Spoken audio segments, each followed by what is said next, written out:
창세기 39장 1절에서 4절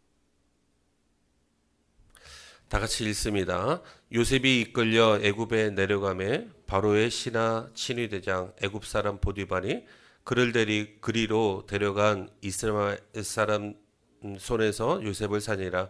여호와께서 요셉과 함께 하심으로 그가 형통한 자가 되어 그의 주인 애굽 사람의 집에 있으니 그의 주인이 여호와께서 그와 함께 하심을 보며 또 여호와께서 그의 범사에 형통하게 하심을 보았더라. 요셉이 그의 주인에게 은혜를 입어 섬김에 그가 요셉을 가정 총무로 삼고 자기의 소유를 다 그의 손에 위탁하니.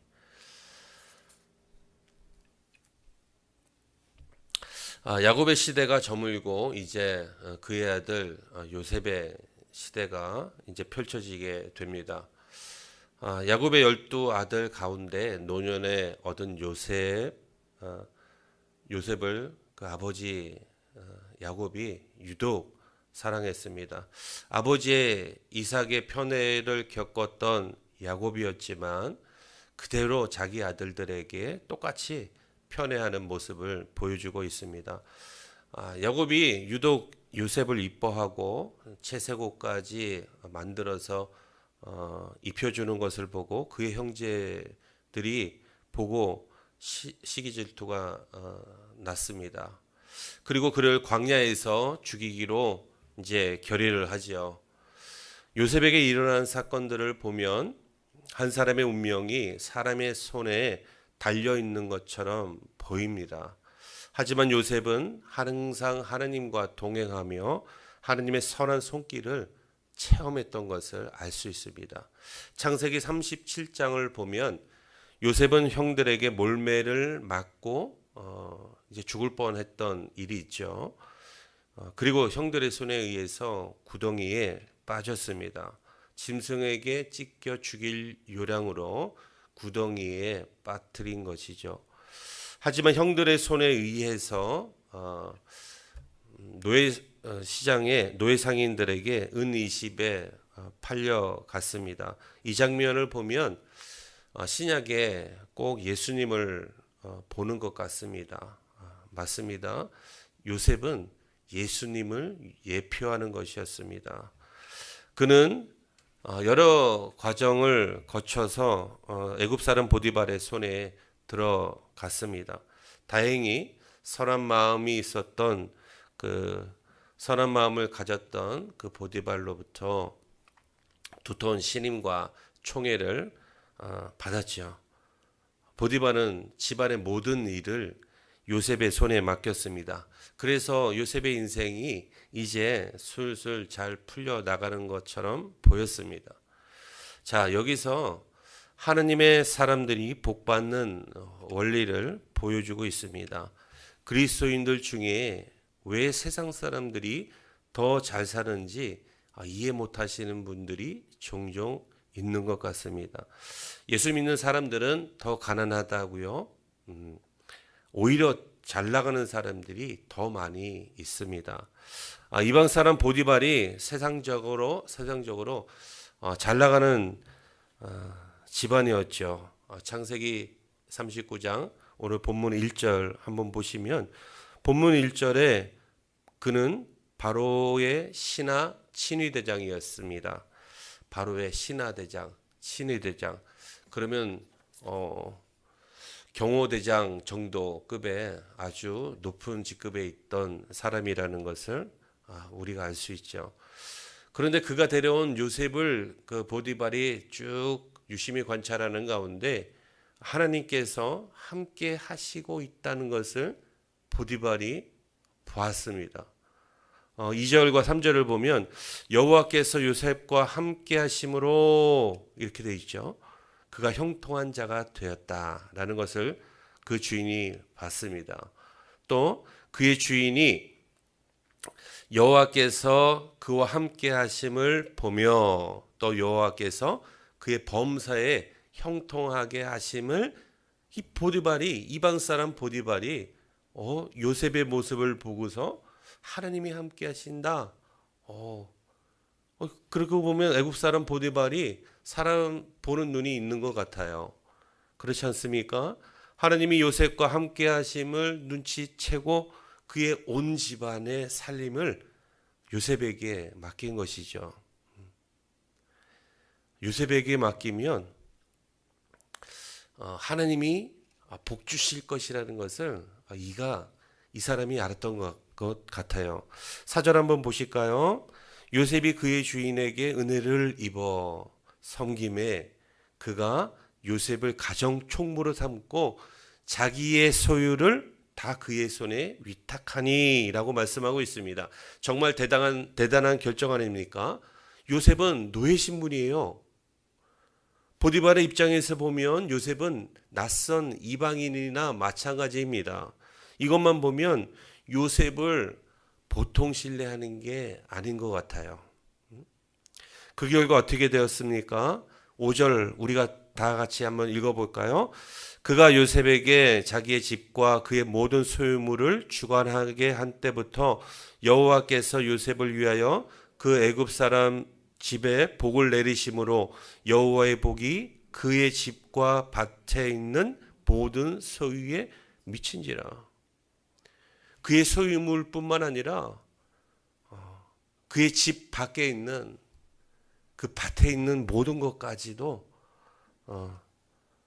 복을 내리셨어요. 자, 본문을 자세히 한번 다시 보겠습니다. 보디발이 복받기 시작한 때가 언제입니까? 보디발이 요셉에게 그의 모든 소유물을 주관하게 한 때부터, 그의 모든 소유물을 주관하게 한 때부터 보디발의 집에 복을 내려주셨어요. 누가 내려주신 거예요? 하느님께서 내려주신 것입니다. 하느님의 함께 하는 사람에게 모든 걸 맡기면 형통할 것을 이가 보디발이 믿었던 것이죠. 그런데 하나님께서 누구를 위하여 복을 내려주신 거예요? 바로 요셉을 위하여. 요셉에게 복을 내려주시기 위해서 이방인 사람 보디발에게 복을 내려주셨습니다. 왜 하나님께서 요셉에게 직접 복을 허락하시지 않고 보디발을 통해서 주셨을까요? 하나님의 선하신 손길을 요셉이 날마다 체험하게 하기 위한 목적이 있습니다. 하나님이 함께 하심을 알게 하시려는 하나님의 목적이죠. 하나님이 어떤 순간 속에서도 관여하고 계시고 간섭하고 계시고 축복하신다는 것을 체험하게 하시려는 그 목적이 있습니다. 성도 여러분, 형통한 복을 받고 싶습니까? 여호와 하나님과 함께 하십시오. 여호와 하나님을 온전히 신뢰하시기를 바랍니다. 하나님을 신뢰하는 사람에게 복을 주시기 위해서 세상 사람들도 복받게 하시는 거예요. 기업이 번창하는 비결은 직원 채용을 할 때 하나님이 함께 하시는 사람인가를 보면은 되는 거예요. 하나님 함께하는 사람, 예수 잘 믿는 사람 골라서 채용하면 되는 거예요. 그러면 그 기업이 번창하는 비결, 오늘 본문 속에 담겨져 있습니다. 하나님을 전심으로 사랑하는지, 주일 예배를 잘 지키는지, 기도 생활은 잘하고 있는지, 말씀을 날마다 보고 있는지, 또 말씀에 순종하며 살아가고 있는지, 하나님의 사람답게 거룩한 삶을 이 세상에서도 보여주고 있는지 그것만 보면 됩니다. 그리고 맡겨진 일에 있어서 성실하게 하는 것은 기본이죠. 요셉의 형통의 비결은 여호와 하나님이 함께 하심이었습니다. 다른 것 없어요. 요셉이 잘 나가거나 그가 유능해서 그런 게 절대 아닙니다. 하나님을 전적으로 신뢰할 때 하나님께서 지혜도 주시고 총명함도 주시고 하나님께서 능력도 주시는 겁니다. 창세기 12장에 보면 하나님께서 하란 땅에 살고 있는 어떤 한 사람, 이름도 없는 아브라함 한 사람을 콕 집어서 택하셨죠. 그리고 그에게 말씀을 주셨습니다. 너는 고향과 친척과 아버지의 집을 떠나 내가 보여줄 땅으로 떠나라. 너로 큰 민족을 이루고 복을 주고 너의 이름을 내가 창대하게 하겠다 하셨습니다. 너는 복의 근원이 될지라 그렇게 말씀하셨습니다. 그리고 3절에 12장 3절에 너를 축복하는 자에게 내가 그 사람을 축복하고 너를 저주하는 자에게 내가 그 사람을 저주하겠다. 땅의 모든 족속들이 너로 말미암아 복을 받을 것이다. 우리 12장 3절 한번 읽어보시죠. 너를 축복하는 자에게 내가 복을 내리고 너를 저주하는 자에게는 내가 저주하리니 땅의 모든 족속이 너로 말미암아 복을 얻을 것이라 하신지라. 하나님 말씀 그대로 오늘 보디발과 요셉에게 그대로 이루어지는 것을 볼 수 있습니다. 보디발이 요셉을 축복하니까 보디발이 그 복을, 하나님의 복을 받았습니다. 온전히 그에게 맡겨준 때부터 하나님의 복이 임하는 거예요. 예수 믿는 사람들끼리 상호간에 서로 축복해 주십시오. 서로가 복 받습니다. 세상 사람들을 위해서도 축복해 주십시오. 내가 다니는 직장 상사들을 위해서, 동료들을 위해서 여러분 축복해 주십시오. 그 사람이 밉지만 그 사람을 위해서 중보기도 해주시고 그 사람이 잘 되길 위해서 대신 축복을 빌어 주십시오. 그러면 그 복이 나에게 임하는 것입니다. 사업장 손님들 한 사람 한 사람 올 때마다 축복해 주십시오. 학교 동료들에게, 선생님들에게 축복해 주시기를 바랍니다. 그러면 그 축복이 그 사람에게도 미치고 나에게도 하나님께서 역사하시는 것입니다. 그 복이 나에게도 임하고 상대편에게도 임하는 것이 하나님의 축복의 원리입니다. 우리는 바로 이런 사람입니다. 복의 근원이 되어야 하는 것이죠. 나로 말미암아 내가 다니는 기업이 복받고, 나로 말미암아 내가 다니고 있는 학교가 복받고, 나로 말미암아 내가 하는 사업으로 이웃이 복받고, 나로 말미암아 세상 사람들이 복받게 해야 하는 사명이 바로 우리에게 있습니다. 세상 사람들이 더 잘 사는 것 같다고 질투하지 마십시오. 오히려 복을 빌어 주십시오. 그 복이 다시 나에게로 돌아오게 되는 것이 하나님의 원리입니다. 그런데 이렇게 잘 나가는 것 같던 요셉에게 한 가지 복병이 생겼습니다. 바로 보디발의 아내 때문에 그렇죠. 그녀는 요셉의 빼어난 용모를 보고 계속 지속적으로 유혹했습니다. 현혹했습니다. 본문 7절을 보면 보디발의 아내는 청년 요셉을 볼 때마다 아주 교활한 눈짓을 했죠. 눈웃음으로 그의 마음을 홀려버렸습니다. 그 여자는 잘생긴 요셉과 마주칠 때마다 욕망의 눈짓으로 그를 꿰어내려고 했던 것이죠. 요셉을 볼 때마다 정신이 혼미해지는 것 같았습니다. 요셉을 볼 때마다 정신이 완전히 나가버렸습니다. 그래서 요셉을 더욱 노골적으로 유혹하기 시작했습니다. 그 강도가 점점 더 강해지는 것이죠. 그러나 하느님을 신실하게 믿고 있었던 요셉은 단호하게 거절했습니다. 9절 한번 읽어보시죠.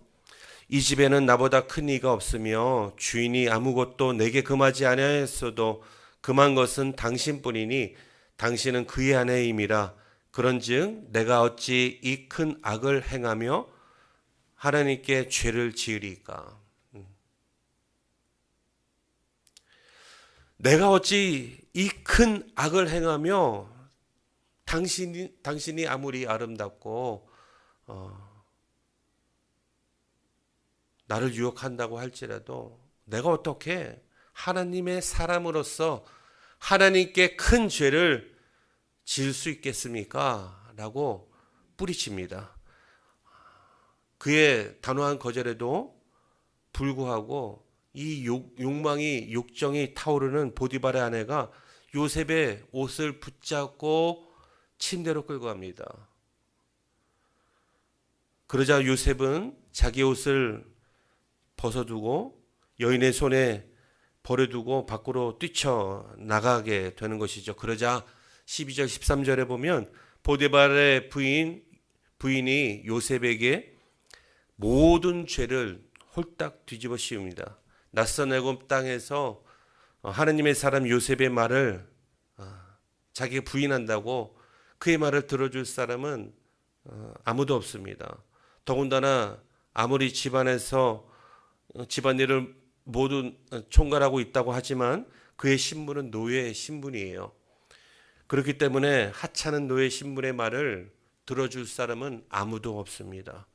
순진한 청년 요셉의 말을 들어줄 사람은 주변에 눈을 씻고 찾아봐도 한 사람도 안 보이는 거예요. 결국 요셉은 성폭행범이라는 누명을 쓰고 억울하게 감옥에 갇히는 신세가 되었습니다.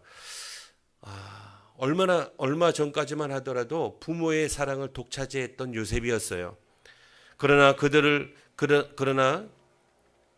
형들의 시기 질투 때문에 집단 폭행을 당하고 구덩이에 갇힌 신세가 되었고 또 지나가던 노예 상인의 손에 팔리게 되었습니다.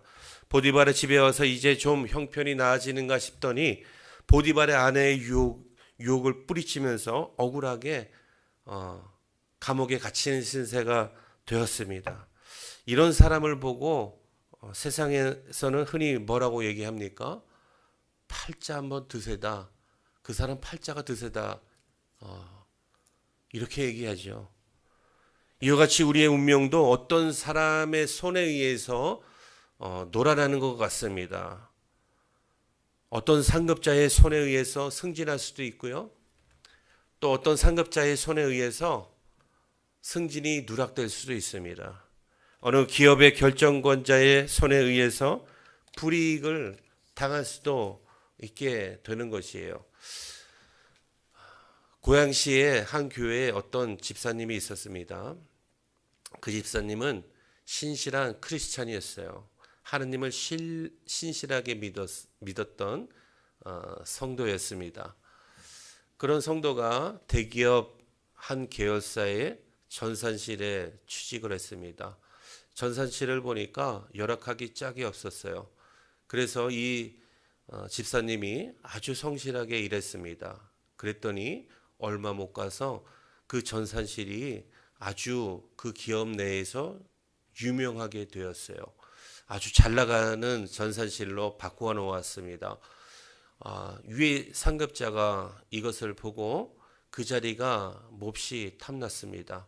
그래서 자기 친척을 심어줄 유량으로 그 집사님을 억울하게 아무 죄도 없이 내쫓아버리고 말았던 것이죠.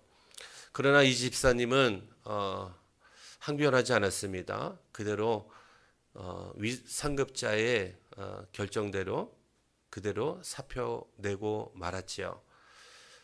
이처럼 우리의 운명이 어떤 한 사람에 의해서, 권력자에 의해서, 상급자에 의해서, 아니면 돈을 가진 자에 의해서 운명이 좌지우지 되는 것처럼 보입니다. 그러나 우리 그리스도인들은 결코 사람의 손에 달려있지 않습니다. 우리는 하나님께 속한 사람입니다. 우리의 모든 한 사람 한 사람은 하나님의 손 안에 있습니다. 그렇기 때문에 세상 어느 누구도 하나님의 손에서 우리를 빼앗을 자가 없는 것이에요. 제 말이 아니라 하나님께서 말씀으로 우리에게 약속을 주셨습니다. 이 대표적인 말씀 신명기 1절, 그 다음에 신약의 1절 우리가 찾아서 읽어봅니다. 신명기 32장 39절입니다. 다 같이 읽겠습니다. 이제는 나 곧 내가 그인 줄 알라. 나 외에는 신이 없도다. 나는 죽이기도 하며 살리기도 하며 상하게도 하며 낫게도 하나니 내 손에서 능히 빼앗을 자가 없도다. 아멘이십니까? 요한복음 10장 20절 예수님의 말씀, 동일한 말씀도 한번 읽어보시죠. 내가 그들에게 영생을 주노니 영원히 멸망하지 아니할 것이요 또 그들을 내 손에서 빼앗을 자가 없느니라. 아멘이십니까? 여러분 이 말씀을 믿습니까? 온전히 내 말씀으로 믿으시길 예수님의 이름으로 축복합니다. 하나님의 손에 붙들린 자는 어떤 상황 속에서도 하나님이 함께 하심으로 형통하게 된다는 것이 창세기 39장에서 끊임없이 반복하며 강조하고 있는 핵심 메시지 중에 하나예요. 이거면 되는 거 아닙니까? 창세기 39장 2절 한번 보십시오. 여호와께서 요셉과 함께 하심으로 그가 형통한 자가 되었다. 이렇게 기록하고 있습니다. 21절도 한번 보십시오. 여호와께서 요셉과 함께 하시고 또 23절 여호와께서 요셉과 함께 하심이라. 그랬더니 여호와께서 그를 범사에 형통케 하셨더라. 이것이 창세기 39장에 아니 창세기 전체에 걸쳐서 중심 주제입니다.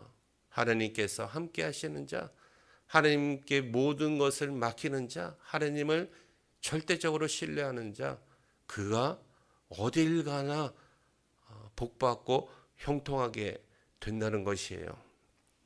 우리 인생에 어떤 우여곡절이 일어나더라도 운명은 사람의 손에 달려있지 않습니다.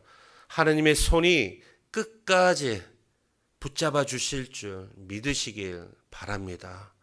모세가 나일강에 버려질 때도 그가 물에 빠져 죽을 것 같았지만 하나님의 손길이 함께 하시사 그가 건짐을 받았습니다. 애굽에서 평생 노예 생활할 것 같았던 이스라엘 백성들이 하나님의 손이 함께 하시사 무려 400년이라는 시간이 걸렸지만 하나님은 결국 그들을 건져주셨어요. 출애굽시켜 주셨습니다. 다윗의 운명은 사울 왕 한 사람에 의해서 결정권자에 의해서 좌지우지 될 것 같은 그런 운명이었지만 하나님의 손이 그와 함께 하시니 그를 형통하게 돌봐주시고 이스라엘의 최고의 왕이 되었습니다. 형통이라는 것은 아무 일이 없이 만사가 형통하는 것을 말하는 것이 아닙니다. 잘 들으십시오. 형통이라는 것은 매사의 모든 일들이 잘 되는 것처럼 보이는 것이 그것이 형통이 아니에요. 오히려 어렵고 힘든 상황 속에서도 하나님을 신뢰하며 하나님을 온전히 믿고 거뜬히 또 살아남고 승리하는 하나님의 은혜를 경험하는 것을 뜻하는 것입니다. 기독교는 무탈의 종교가 아닙니다. 어떤 역경이 밀려와도 하나님의 손으로 신비하게 풀려지는 은혜의 종교이라는 것을 믿으시기를 축복합니다. 요셉이 어디로 가든지 주님의 손이 함께 하심으로 형통하게 되었던 것입니다. 그는 노예로 팔려가더라도 이집트의 최고 고위층의 집에 팔려갔고 감옥에 갇히더라도 그 많은 죄수들 가운데서도 간수장의 특별한 은혜를 입었던 그런 요셉이었습니다. 하나님의 사람들은 복받을 때까지 그의 인생이 끝난 게 절대 아닙니다. 하나님을 끝까지 신뢰하면 밑바닥 인생같이 여겨지지만 끝내 결국에는 하나님의 복을 허락하십니다. 하나님의 복을 받게 되는 것입니다. 그런데 우리가 긴장해야 될 두려운 사실이 하나 있습니다. 하나님이 함께하지 않는 사람도 있다는 거예요. 미국의 목회자 제임스 맥도날드는 이렇게 얘기합니다. 우리 한번 같이 읽어보시죠. 하느님은 교만한 사람과 함께하지 않으신다. 하느님은 속된 사람과 함께하지 않으신다. 하느님은 순종하지 않는 사람과 함께하지 않으신다. 하느님은 죄를 품고 사는 사람과 함께하지 않으신다는 거예요. 교만한 사람, 속된 사람, 하나님이 없어도 나 혼자 잘 살 수 있다고 생각하는 사람, 하나님 앞에 죄를 짓는 사람, 순종하지 않고 불순종으로 임하는 사람, 그런 사람과는 하나님이 함께하지 않으신다는 겁니다. 그러나 하나님은 요셉처럼 신실한 마음으로 믿음으로 사는 사람들에게 모든 일에 함께하여 주셨습니다. 저는 오늘 이 말씀을 묵상하고 연구하면서 하나님의 선한 손길이 우리를 얼마나 놀랍고 섬세하게 돌봐주시는지 성경을 보고 다시 한번 감격하지 않을 수 없게 되었습니다. 하나님의 손길에 대한 말씀이 엄청나게 많은데 그중 몇 가지만 소개해 보겠습니다. 먼저 하나님은 그의 손으로 우리를 구원하신 역사가 있습니다. 대표적인 게 출애굽기 13장 3절에 보시면 그의 손의 권능으로 인도해 내셨다라고 기록하고 있습니다. 시편 138편 7절에도 주의 손을 펴사 주의 오른손이 나를 구원하셨다고 시편 기자는 고백하고 있습니다. 또 하나님은 그의 손으로 우리를 보호해 주셨던 그 순간들이 있습니다. 에스라 8장 31절 보시면 우리 하나님의 손이 우리를 도우사라고 기록하고 있죠. 또 하나님은 그의 손으로 아픈 자를 치유해 주셨습니다. 대표적인 게 신약 시대에 예수님의 손길을 통해서 펼쳐지게 되는데 누가복음 4장 40절에 보면 예수님께서 손을 얹은즉 또 마태복음 8장 3절에도 보면 손을 내밀어 병자들을 다 고쳐주시는 치유하시는 예수님의 손길을 우리가 경험할 수 있었던 것입니다. 이외에도 성경에 하나님의 손길이 역사하시는 구절이 여러 군데가 있습니다. 많은 예가 있지만 오늘 단편적으로 3절만 여러분들에게 소개해 드렸는데 나머지 하나님의 손길이 있는 구절은 여러분들이 한번 성경을 곰곰이 묵상하시면서 찾아보시길 바랍니다. 요셉은 자기 이름 그대로 하나님께서 날마다 그에게 축복을 더해 주셔서 인생의 그 어떤 소용돌이에도 형통한 삶을 유지해 나갔습니다. 요셉이라는 이름 그 자체가 더해 주신다, 그가 더하신다, 플러스 시켜주신다, 그런 뜻입니다. 하나님을 온전히 신뢰하면, 하나님을 전적으로 신뢰하고 하나님과 동행하는 삶을 살면 그 인생이 마이너스 인생이 아니라 그 인생이 플러스 인생으로 바뀌어지는 놀라운 축복이 임하게 되는 것입니다. 이 모든 일에 대하여 요셉은 이렇게 간증하죠. 창세기 50장 20절입니다. 당신들은 나를 해하려 하였으나 뭐예요? 야곱의 형제들과 그의 아들들이 요셉을 시기 질투하여 죽이려고 했던 그 사건을 말하는 거죠.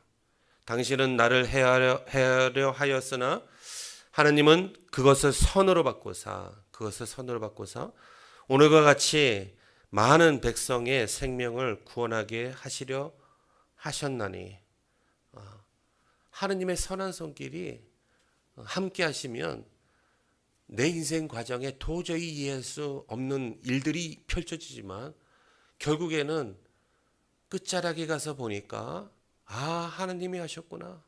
하나님이 이것 때문에 나를 이런 고난을 겪게 하셨고, 하나님이 이런 계획 때문에 이런 사건도 경험하게 하셨구나. 나를 결과적으로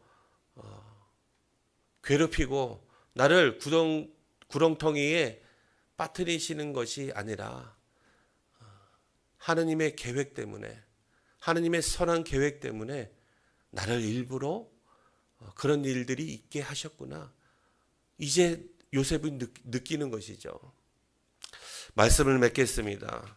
내 인생은 사람의 손에 있지 않고 하나님의 손에 달려 있다는 것을 믿는다면 하나님께서 여러분들의 손을 붙잡아 주실 것입니다. 꼭 붙들어 주실 것입니다. 우리는 하나님의 손에 달려 있는 거예요. 그분의 선한 손길에 달려 있습니다. 그분의 은혜의 손길에 우리의 모든 삶이 달려 있습니다. 하나님의 손에 붙들려 계십시오. 그것만이 형통의 지름길입니다. 초막이나 궁궐이나 내 주 예수 모시고 함께 살아가면 그곳이 어디든지 상관없이 하나님이 함께 하시는 하나님 나라가 되는 것입니다. 이 진리를 우리 성도님들이 굳게 믿고 오늘도 내일도 하나님의 선한 손길이 때마다 일마다 나의 모든 인생에 함께 하시기를 예수님의 이름으로 간절히 축원합니다. 기도하겠습니다.